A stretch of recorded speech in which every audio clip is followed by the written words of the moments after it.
Hello, everyone. Jamie Maloney here, host of That Business Show 2.0, where business becomes show business. Each morning, talking with different business owners, entrepreneurs, political, and community leaders.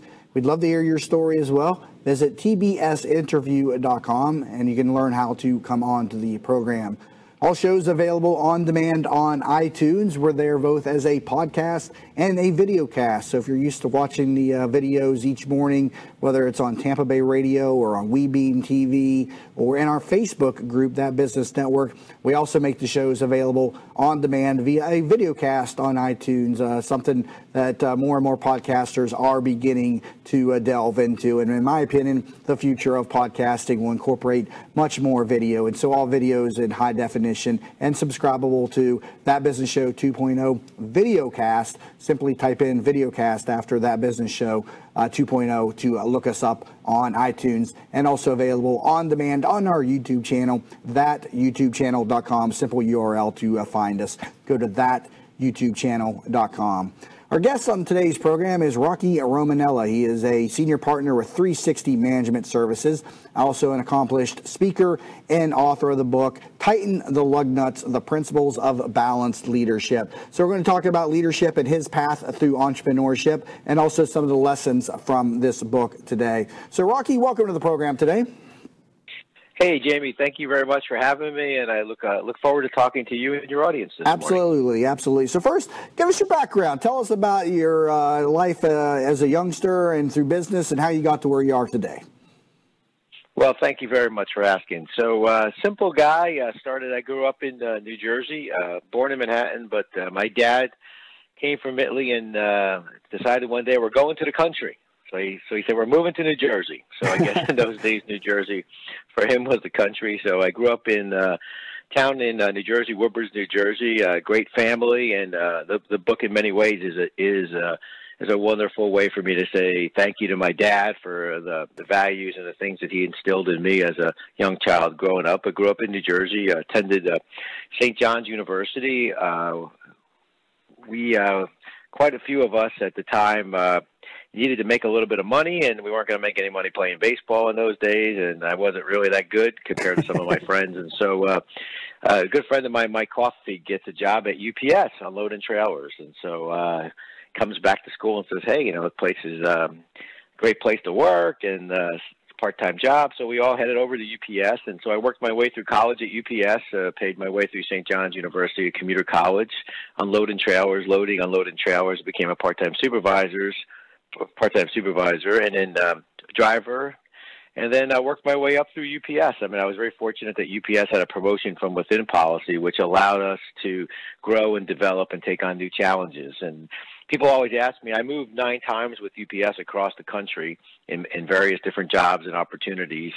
And people always said, did you think you would move that much? And frankly, Jamie, no. I thought I would stay growing up in New Jersey and with my friends. But what happened was when I started the job, my dad told me something that stuck with me throughout my whole life and career, and that was when I was telling him about the job that I was going to interview with at UPS and apply for the part-time job. He said to me 2 things. He said, whatever they ask you to do, say yes.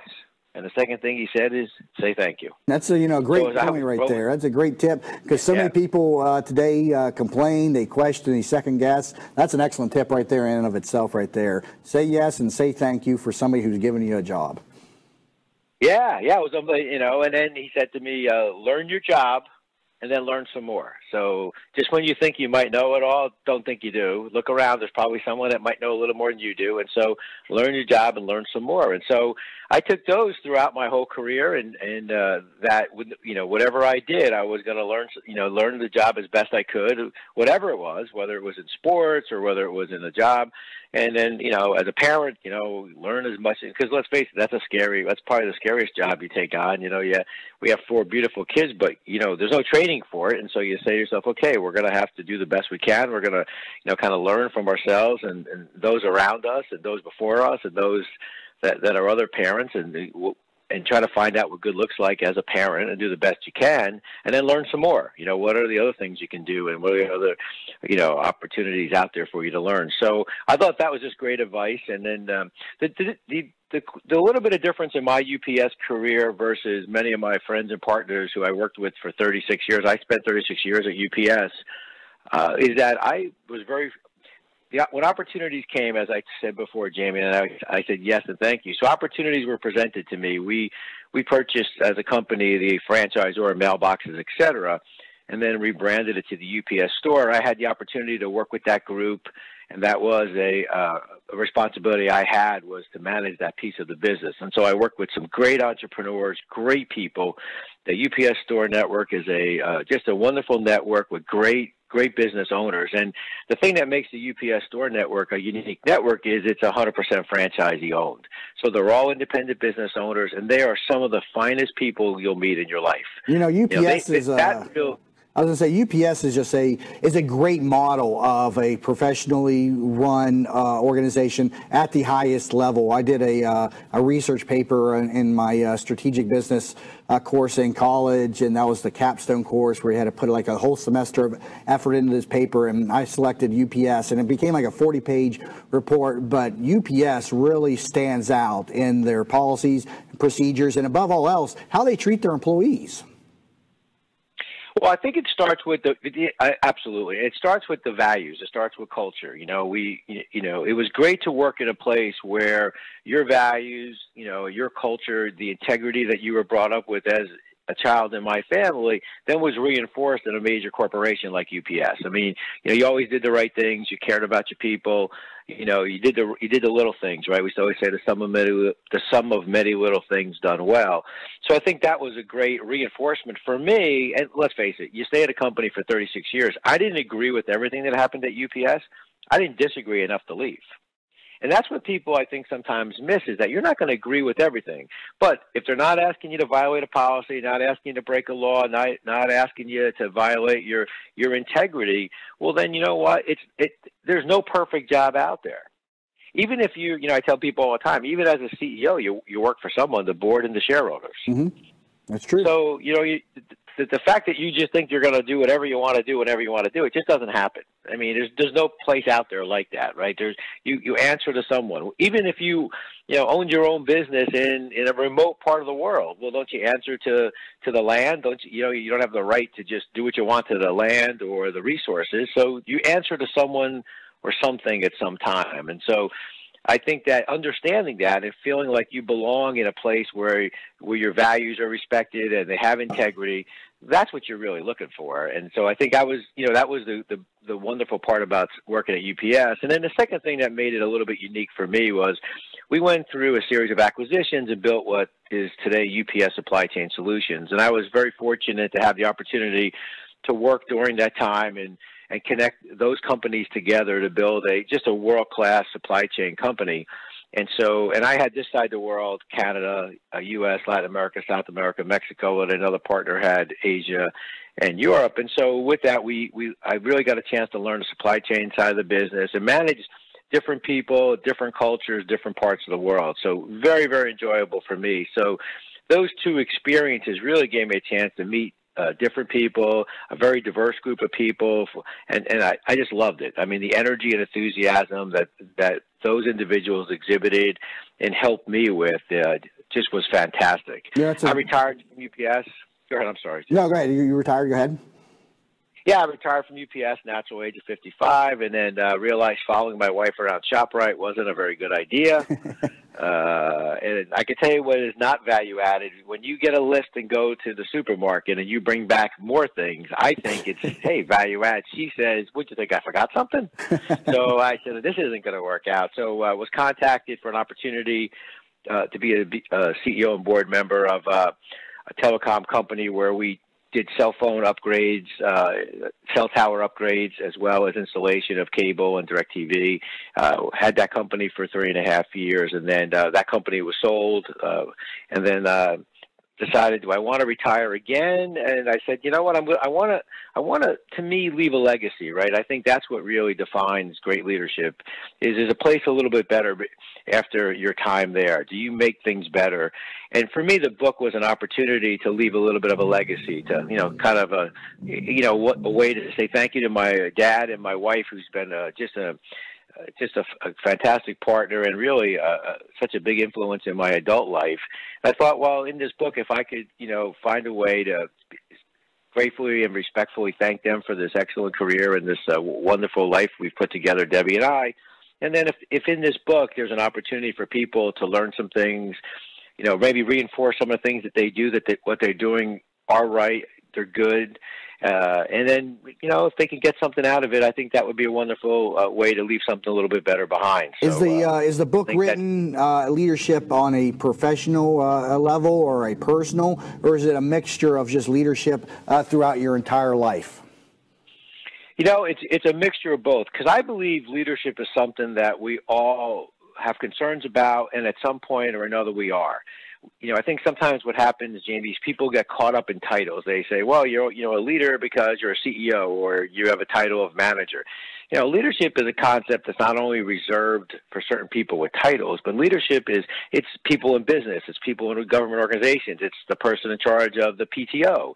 Teachers. To me, teachers are some of the greatest leaders we have. They're influencing, they're mentoring, they're touching the minds of the next generation.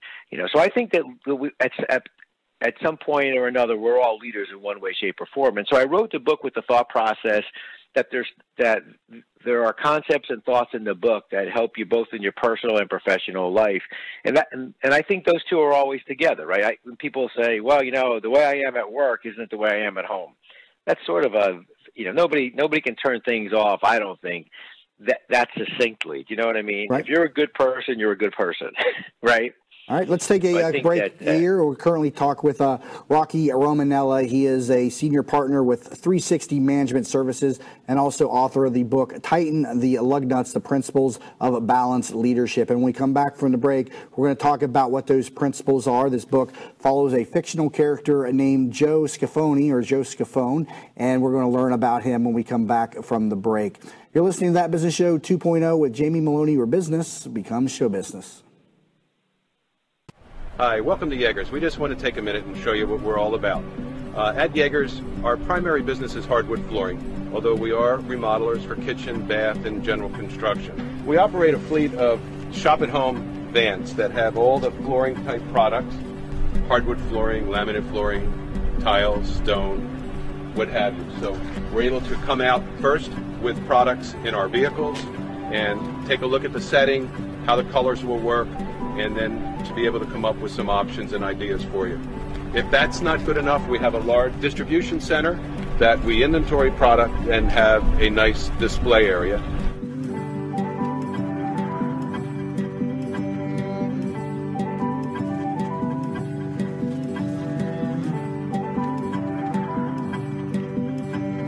Hi, Jackie Skelton from JR World Travel here. If you travel, you need a licensed professional travel consultant, not a computer. Your licensed professional consultant can get you more for your time and your money. Value for your money and experience, not marketing salesmanship. When you're sick, you call the doctor. When you need legal advice, you call an attorney. So the next time you want to go on any type of travel, call your licensed professional travel consultant who actually represents you. We specialise in group travel, family reunions, weddings, to escorting large groups or making special arrangements for the disabled. Please call 844-249-0190. We are a full-service travel consultancy offering worldwide concierge service. Air, land, sea, rivers, resorts, locally, nationally and internationally. Remember that number, 844-249-0190. Hey everyone, Jamie Maloney back here, host of That Business Show 2.0, where business becomes show business. Talking with Rocky Romanella today, senior partner with 360 Management Services, also a speaker and accomplished author, and author of the book Tighten the Lug Nuts, The Principles of Balanced Leadership. So Rocky, you shared a great story about your years at UPS, what that taught you, what also your family life taught you with regard to leadership. And so now you've written this book. And so talk to us about some of the stories, some of the takeaways, some of the principles of leadership that is found in this book.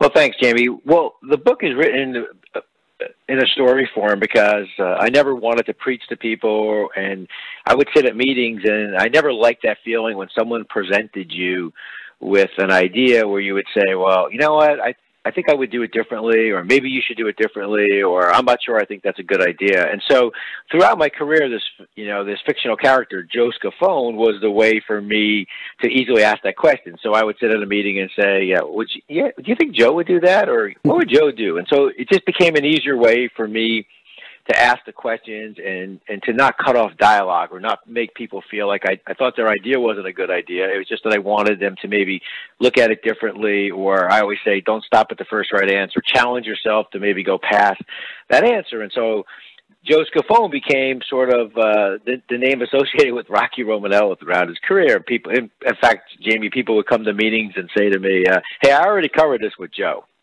You know, I'd be like, all right, well, let me hear it then. So I wrote the book with Joe Scafone as the character, and Joe is traveling home on his last business trip after a long career, and he's sort of reminiscing and thinking about that career. And throughout that plane ride, and he lands the plane and some things as he's home now, getting settled on retirement.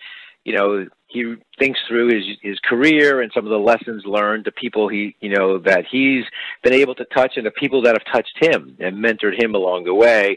And these become the lessons throughout the book. The principle of the book is based on balanced leadership. I've always felt like balance is so important in everything you do in life, that people and companies absolutely hurt themselves when they start to go from one extreme to the other. You know, the old saying, student body left, student body right. Nothing sends organizations and people into a tailspin more than not really quite sure where are we going. One day we're doing it this way, one day we're doing it that way. And not only does it send confusion, you know, the early adopters become pinballs, right? Because the early adopters are so excited, they want to do what you want, and so they're bouncing around trying to be the first ones to do things.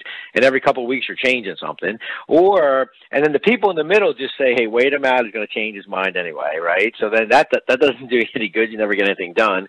And then those few percent that's the malcontents just say, "Hey, we're not doing anything." Right. So it really sends havoc to the organization. So to me, this concept of balanced leadership is so important. And I believe there's three key constituents in this balanced leadership philosophy or balanced leadership process that I've used, and I think it's a good opportunity for other people to use it as they're making decisions and they're viewing situations, problems, or maybe new strategies. Share this with us. The three, like a customer. You said the three key constituents there. Share this with us. Yeah, the three key constituents are your customers, your people, your share owners, or stakeholders, right? And so in everything you do, I say you want to think like a customer, make sure your people feel like valued individuals, and then act like an owner. So as you're making your decisions, you keep those three constituents in mind, and then that allows you to make a more balanced decision and make sure that all three are represented. You know, and when you're thinking like a customer quickly, I mean, you think about, well, who is the customer? Are we solving for an end customer? Are we solving for a distributor in between? Are we solving for a vendor? Who is the customer that we're solving for? And because once you understand that, then you can put together metrics that say, well, did we hit the mark then? I mean, if I'm solving for an end user customer, the metrics may be different. So, for example, if I'm having a healthcare solution that I'm building, if I'm building the solution for the patient, well, then the metrics for the patient has to be a much higher standard than it would be, for example, if I'm solving for one of the drug company or drug distributors like Rite Aid, CVS, Walgreens, someone like that. I mean, 99% on time to CVS, Walgreens, or Rite Aid may be a good metric. But to a patient, you don't want to be the one patient that didn't get their drug. Right, right. So that standard may be 100. So by understanding who your customer is and thinking like them and understanding what keeps them up awake at night, what's important to them, what good looks like, it allows you to put together metrics that really can really fulfill what the aspirations and what were the goals of what you were trying to build for that customer. And then I say, I also talk about feeling like a valued individual. In the organization, do your people feel like they're valued? Are they part of the solution, or do you view them as part of the problem, right? If I'm working for you, do I feel like my thoughts and ideas matter, right? Can I be a thought leader inside my company? If I have a good idea, if I see, for example, we just put together this new product or service, and I think there's a way for us to improve that, or maybe something that we could do differently, do I feel comfortable enough to walk in your office and say, hey, this has been great, I understand what we're trying to do, but what if we did this, right? Do I have the ability to build relationships inside the organization as well as with the customers we do business with and the vendors we do business with, right? Is safety a core value inside our company? Or is it more important about productivity but not as important about do I do it safely, and do I leave in the morning with all my body parts in place, but I come home with an injury? And does anybody really care about that, right? So what happens to Joe in the book? Is there a great aha moment in the book that Joe realizes or learns, or what's the takeaway from the book towards the end? Well, the takeaway of the book at the end is that it's all about legacy. And when you look back at your career, the way to define whether you were a good person, a good leader, is did you leave it a little better place? It's not the plaques that are on your wall. It's not the trophies you received. It's not the accolades you received or the titles you've gotten to. Are people a little bit better? Have you mentored people along the way? Does somebody sit there someday saying, you know what, boy, I'm really glad I worked for Rocky Romanella or Jamie? If they don't, then your success is only in your mind. It's not in the minds of the people that you touched. And so the aha moment for Joe is, was he really a good leader, and did he really leave it a better place? And so throughout the book, as he's reminiscing and he's thinking and he's having these leadership lessons out there, he starts to realize that really it is all about leadership. And certainly at the end, he talks about the legacy that's left behind, and you know what, maybe he wasn't such a bad leader. How has writing this book helped you in your new business here with 360 Management Services? Has it helped you kind of line out your own goals and motivations, and also help you develop even further as a leader? Yeah, it's been a fun, the book was a fun, just a fun thing to do, and scary at first to do, but it really does help because it grounds you again, right? When you lay it all out, the principles and the thoughts and the lessons are really very, very good. I mean, and I don't say that in a boastful way. So as I'm just saying, I'm thinking, well, I hope Jamie doesn't think I'm in here bragging, but they really are. They're laid out, right? And so you understand that, for example, when we started 360, right, we've got to have values and ethics, right? And one of the things I always say is the three things you have to know about yourself or about your business is you have to know who you are, what you stand for, and what you will not compromise. And that's what gets people and businesses in trouble when they don't define that, and they clearly don't understand that third one. What will you not compromise, right? In business, it may be safety. Certainly in life, it's integrity and values. And so as we laid out our business, as we said, there are certain customers we want to work with. There's certain people we want to work with. And when some customer asks us to do something that may be right on the line, the answer is going to be no. Or, for example, we know what we know. And so as consultants or in the management training side of the world, but especially on the consulting side, right, if that's not your area of expertise and you can't help that customer, you're better off saying, you know what, Jamie, I'd really like to help you, but what you need is this person to help you. Right. Now, we talk a lot of this program also about what it means to be an author, and I was going to ask you how the book has helped just your business in general. We preach a lot on this program. Differentiation, and writing a book is just a great way to do that. How would you advise along those lines? Well, the public speaking side or the keynote speaking side, the book has been excellent, right? It's amazing how the difference in the number of people that would love to talk to you or have you address their groups changes dramatically by being the author of a book. So I think that and there's a credibility that comes with it that, you know, I view me as being me, and I'm thinking I'm the same guy I was before the book came out. But the reality is, and you know it, and I know from being at different seminars and conventions and things like that, you do listen a little bit more intently when someone has authored a book. For a couple reasons, but most of all is they've taken the time to sit down and write and articulate their thoughts and visions. And that's a difficult thing for many people to do. So the fact that you've accomplished that, I think, gives you great credibility. It helps you out. It also, I will tell you, gives you confidence. Absolutely. I know it sounds a little crazy, but it does really give you confidence because, you know, you've laid it out. And for me, it was great because, you know, I was able to draw upon actual, you know, either lessons or actual events that took place in my career. So from that perspective, it gives you great credibility because when someone asks you a question, well, you know, I have this situation, how does it work? Or, you know, Jamie, that, you know, everybody can talk about the wonderful things that happens, but in a career and in a life, it's not all rosy, right? You can't let your highs get too highs and your lows get too lows. Right. Well, you have to manage through those difficult times. And, you know, in the book, you talk a little bit about some of those difficulties, but more importantly, it gives you credibility as a person, as a leader, to say, look, you know, it's not always going to be a perfect day.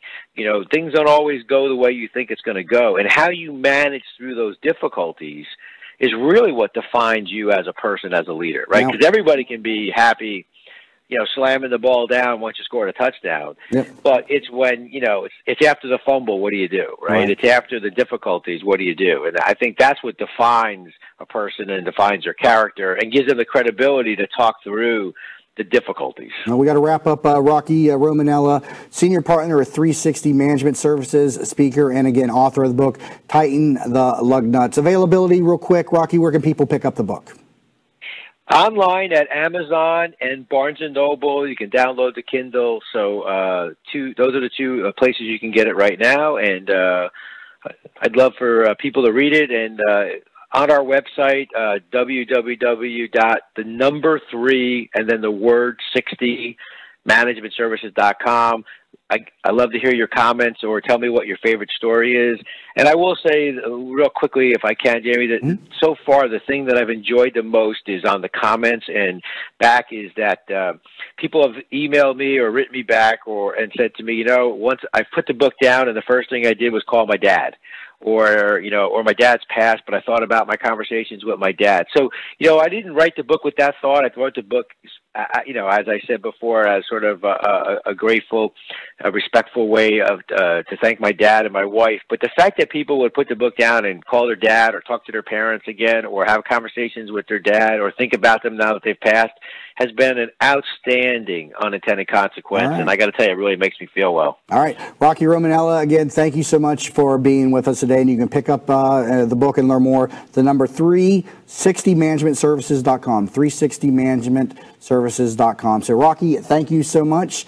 And thank you to all the listeners and viewers for listening again to That Business Show 2.0 with Jamie Maloney, where business becomes show business.